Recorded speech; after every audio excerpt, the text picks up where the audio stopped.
Hi guys, Byron here. Just want to talk to you for a couple of minutes about some of the things you can do to reduce stress during these traumatic times.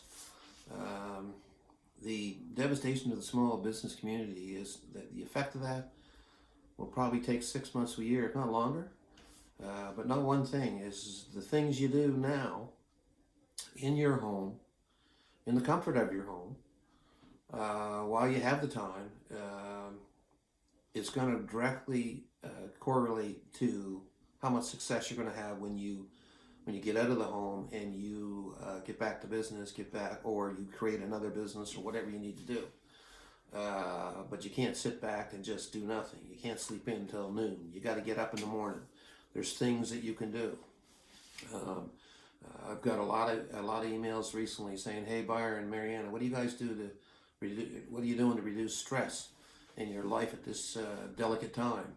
And we sat down last night.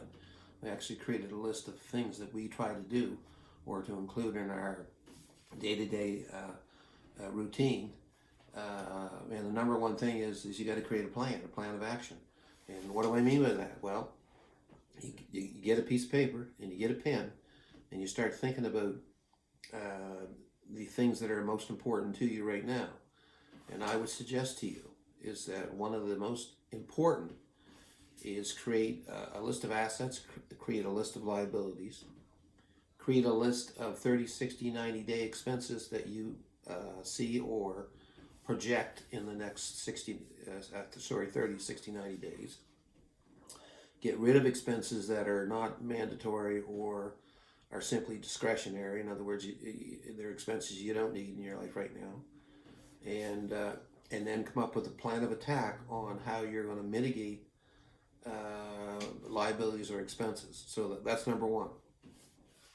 And believe me, by doing that, it makes it a lot easier. It actually reduces stress.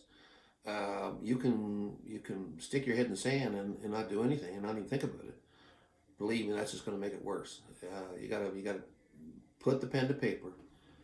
Take a look at your assets, take a look at your liabilities, and look at your expenses, and look at how you can mitigate as many expenses as possible, because it's going to be a relief to you. Yeah, and you'll understand what I'm saying when you do it. The other thing you can do is try to stay. Number one, try to stay in a routine that is closer to being normal when this pandemic is gone. We have a specific routine. It's not the most perfect routine because it's not the routine I would normally do. So I have to adjust to accommodate that routine. But I have a 30-20-30 rule. And usually what that does is that first thing in the morning I go and I do 30 minutes exercise. Well, because I'm home all day, I've put the exercise off till either later in the morning or the middle of the afternoon. It just seems to break up the day for me more. And as long as I get the 30 minutes in, I feel good. So the 30-20 rule I discuss in my book, Always Forward, Never Back. And it's really 30 minutes of exercise, 20 minutes of reflection, whether you meditate or whatever, and then 30 minutes of reading or watching positive, upbeat videos on YouTube that can teach me things. So that's number two. Number three is meditation. I don't know if you've ever tried meditation. There's a book that I'm a big believer in. It's called The Book of Joy. I talk about it as well in my book, Always Forward, Never Back. And meditation, in the back of that book, The Book of Joy, and it's about the Dalai Lama and Desmond Tutu on a retreat, and they deal with multiple issues in humanity and peace and joy and happiness. And in the very back of that book, there's multiple samples on meditation. And but you can buy that book, you can download it. I highly recommend it. It actually gives you some peace at mind. If you're struggling emotionally and spiritually right now, that's a great book to read, man. It's one of the most influential books I've ever read.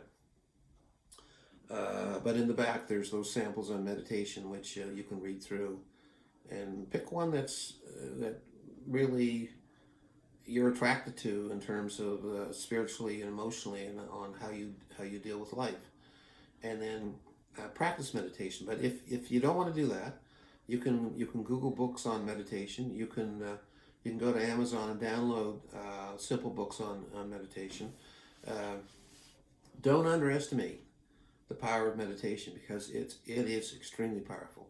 In fact, all the neuroscientists are now saying that meditation may be one of the key factors to resolve or reduce dementia and Alzheimer's. So a lot of people are looking at meditation today in a different light.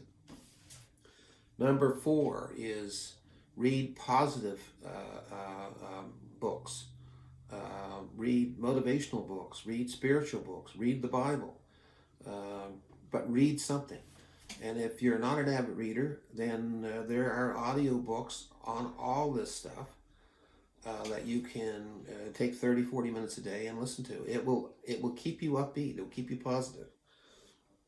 Number 5, post affirmations. Now, I have a daily goals journal that I journal every day in, and I include affirmations.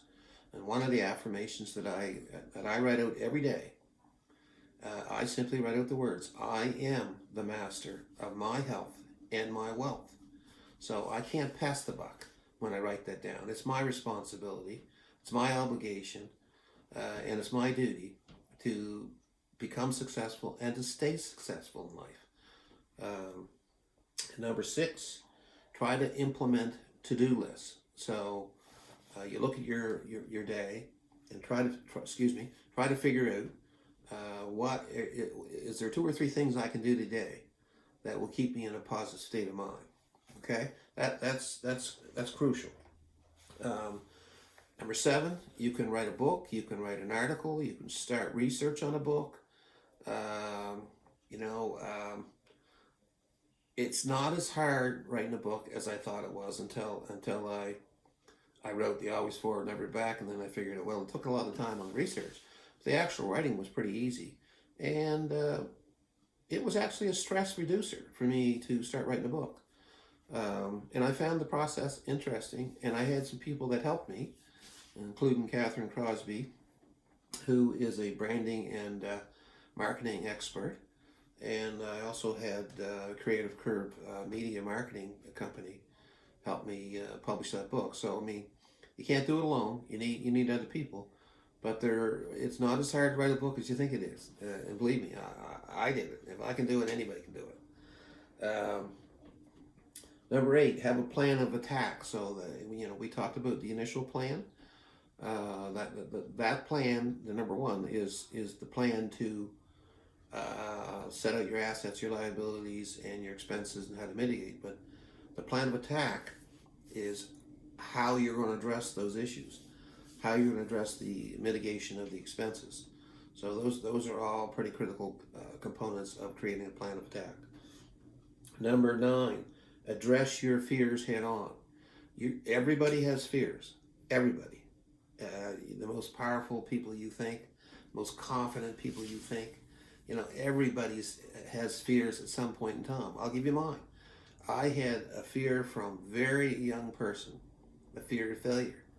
And I think it was the fear of failure that kept pushing me and pushing me and pushing me forward to make sure that I became a productive citizen and that I could eventually live a lifestyle of a reasonably good lifestyle that I wanted.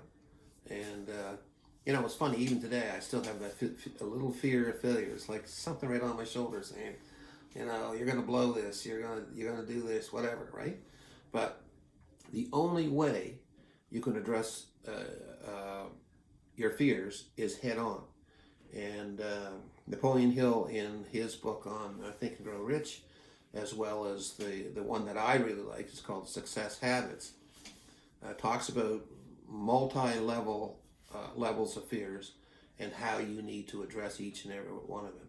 So if you've got nothing else to do, which we all got a lot of time to ourselves right now, is download Napoleon Hill's Success Habits and read it. And in particular, read the section on how you attack some basic fears. He goes through the whole list of fears, and if it's not your fear of failure, it's a fear, another fear. Like for example, he even talks about the fear of becoming successful.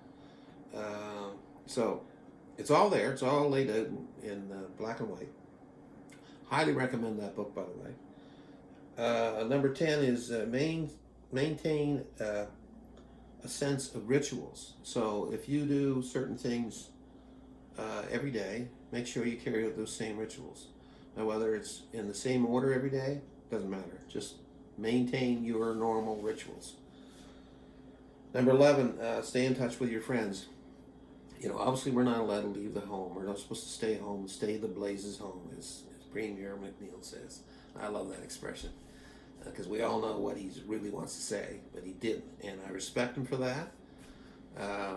But the bottom line is you have to stay in connection with your friends. They're important, whether you do it through phone calls, emails, texts, messenger, video chats, Zoom. It doesn't make any difference. Just make sure you do it. Those friends are going to be there for a long, long time. And so don't give up on your friends. They need you as much as you need them. Number 12 is stay away or limit the contact with negative people. So, you know, Mary and I have had this policy for a long, long time, and I think it's done us well, is that we don't hang around negative people. In fact, if we've gone to parties or social events and we come across a negative person, we are very quick in departing that location, because we don't want negative people to affect our positive lifestyle. And a lot of negative people can be your own family. It can be what you consider close friends, but they have a different agenda, right? The only way you can stay positive is not get rid of them, but limit them in your life. And if they stay negative, they're eventually going to find somebody else to be negative with. So negative people hang around negative people. Positive people hang around positive people. Find positive, like-minded people to be around. That's number 12. Number 13, pray or stay spiritual. There is nothing wrong with praying. I pray to God every night before I go to bed, and I pray to God every morning I wake up. And the prayers are consistent, and I have no issues with telling you I'm not above God. And right now, I think God has spoken. Mother Nature has spoken, and we all got to change our ways. And I think that's what He's saying. You know, if it's a He, God knows, but don't be afraid to pray. And if you're not one to pray, well then maybe you're a spiritual person. Maybe you pray in a different way. But you know, don't shy away from doing those things that are important to maintain your integrity. Number 14, try new things. Like for example, you know, I go to YouTube and learn how to cook, and so I follow Wolfgang Puck and Gordon Ramsay and Ina Gardner and all these ones, and they basically train me how to cook. So right now I'm not a bad cook, but I'm always trying different things. So trying new things it keeps your mind sharp. It keeps you interested in little things every day, and that's a good thing. And number 16, look for potential opportunities, because opportunities are going to be, they're going to be amazing opportunities through the next 6 months to a year. So if your business is kind of falling apart, or it's not going to be the same when you go back, then you got to look at other opportunities. This is the time to pivot, and pivot in a way that's in a positive, productive way that is going to help you and help your family.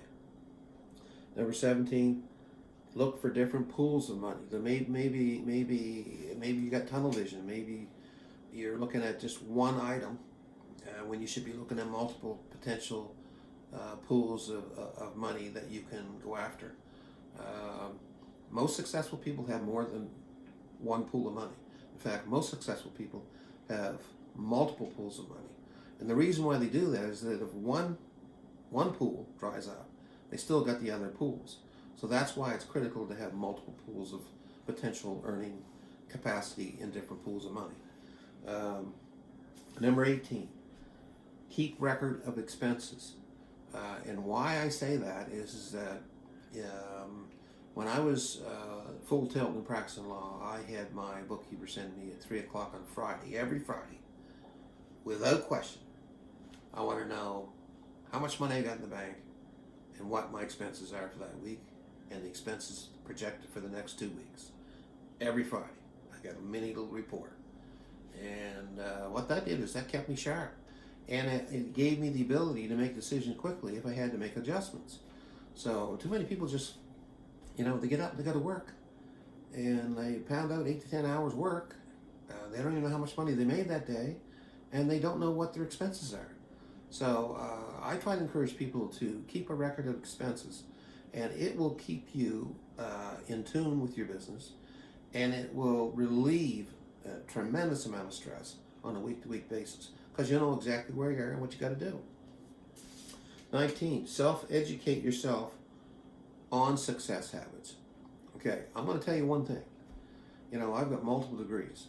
I never really learned about business until I got through law school and had to run my own business. Everybody sees a lawyer as a lawyer, but lawyers are business people, and they have the same issues, the same problem-solving issues like any other business. They have payroll, they have expenses, they have operating income, they have operating losses, all these financial commitments. The only way you can learn how to build a business is to self-educate you on success habits, because every successful person that I've ever met or know has a sense of what needs to be done and what successful people do to achieve different sets of results. And number 20, stay focused. Stay focused on the things that matter. The things that matter. Because you could write a list of 10 things, and only 2 of them really matter to your business. The other 8 things are what I call fluff. They don't really matter one way or the other. But you got to know the difference between what's important and what's not important. That's how you create priorities. That's how you address. That's why I use a daily goals planner, because it will keep me on track. It will tell me what's important, what my priorities are for that day, that week, that month, and it keeps me focused. Number 21, stay away from the media. The media is I don't know how to properly describe it, but it's so negative. Like 80,000 negative thoughts go into your brain a day, believe it or not, and 99% of them come from the media. So my suggestion to you is limit the amount of media exposure to your brain. You will thank me for it in a big way. So number 22, do not binge watch TV shows that may make you anxious or create any sense of anxiety while you're in this pandemic. Excuse me. There's far too many shows out there that are killing and shooting and knifing and stabbing people and going on and on. It's just ridiculous. Whether you realize it or not, it increases your anxiety. Number 23, look at life as to what you can control, not what you can't control. So don't worry about the things you can't control. You can't control this pandemic. All you can do is control the environment to which you're in, to stay home, stay the blazes home, to protect you and your family and your spouse and children. That one thing you can control. So, do the things that you know is required in your control. And number 24, keep your mind busy. Push out distractions. Things that are going to distract you are not going to be beneficial to the health of your body or your brain or your mind. So if there's any way that you can keep your mind busy, and I don't care what it is, whether you're cooking, reading, exercising, whatever, keep your mind busy, right? And make sure you get 8 hours sleep a day. But don't oversleep. You don't need to oversleep. There's 16 hours of productive time available to you, so there's no need to oversleep. And there's no need to undersleep. The medical community is pretty consistent now. Is that these people that say they sleep on 4 hours a night? That's probably not healthy in the long term. So I try to get 8 hours sleep. Mariana gets 8 hours sleep at night, and that's how we do it, right? And then we get up and we try to become productive for that day. Last but not least is lean on the friends you know that can help.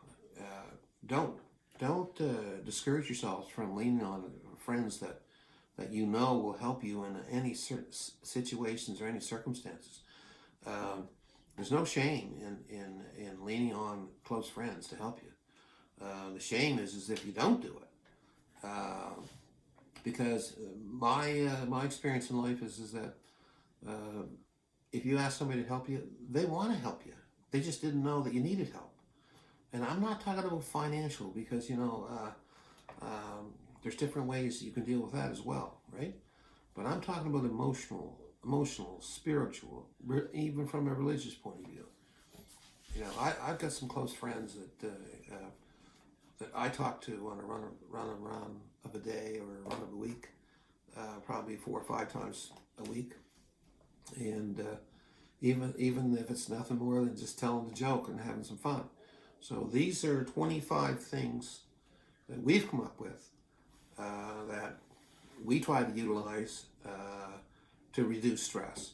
And I'm sure there's probably 30, 40, 50 more out there, but these are the nutshell of the ways to reduce stress. So I hope these are helpful. If you want to reach out, if you need somebody to talk to, please feel free to call us. I mean, the whole principles of Success Driven is the methodology of helping people. So understand, you can call us at any time you want. That's our goal. That's what we want to do. That's our greatest satisfaction, is in helping people. So God bless you all. Stay safe and stay strong. Thank you.